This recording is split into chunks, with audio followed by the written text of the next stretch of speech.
સુરતમાં વિઘ્નહર્તાની ભાવભીની વિદાય કરવામાં આવે છે। સુરતથી આ મહત્વપૂર્ણ વિગતો અત્યારે પ્રકાશમાં આવી, જ્યાં વિઘ્નહર્તાની વિદાય કરવામાં આવી। આજે 75,000થી વધુ પ્રતિમાઓનું વિસર્જન કરવામાં આવ્યું। તો વહેલી સવારથી જ ગણેશ વિસર્જન શરૂ કરી દેવામાં આવ્યું છે। વિઘ્નહર્તાને ભાવભીની વિદાય આપવામાં આવે છે। 21 કૃત્રિમ તળાવ અને 3 ઓવારાઓમાં બાપાનું વિસર્જન કરવામાં આવ્યું છે। માટીના ગણપતિનું ઘર આંગણે જ વિસર્જન કરાયું છે।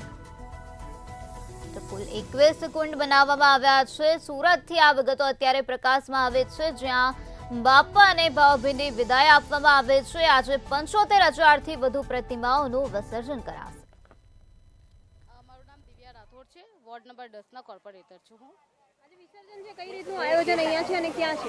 આજે આપણે રામજી ઓવારા પર કૃત્રિમ તળાવ બનાવવા આવ્યું છે તંત્ર તરફથી, અને સાથે જ એમાં આપણે 5 ફૂટથી નાની મૂર્તિનું વિસર્જન કરવામાં આવી રહ્યું છે। અને સાથે તમે જોઈ શકો છો કે તળાવની આજુબાજુ આપણે સ્ટોલ પણ રાખવામાં આવ્યા છે, જેથી ગણેશજીની મૂર્તિ પર જે બી સાજ શણગાર હોય છે એનો બધાનો આપણે યુસીડી વિભાગ તરફથી એનો કલેક્ટ કરવામાં આવે છે, અને એનો રીયુઝ થાય તેના માટે પણ લોકોને પ્રેરણા આપવામાં આવે છે અને જાગૃતિ લાવવામાં આવે છે।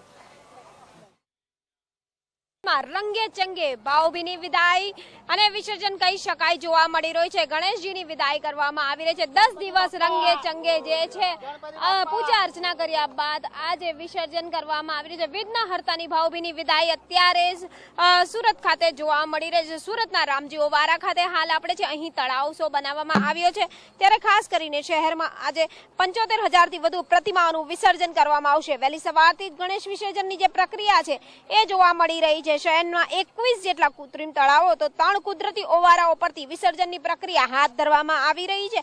કૃત્રિમ તળાવો કુદરતી વાળા ઘર આંગણે પણ આજે વિસર્જન થઈ રહ્યા છે, ત્યારે 10 દિવસ સુધી ભાવિ ભક્તો દ્વારા જે પૂજા અર્ચના કર્યા બાદ આજે ભક્તો બાપાને વિદાય આપી રહ્યા છે, ત્યારે ભાવવિભૂર વિદાય જોવા મળી રહી છે।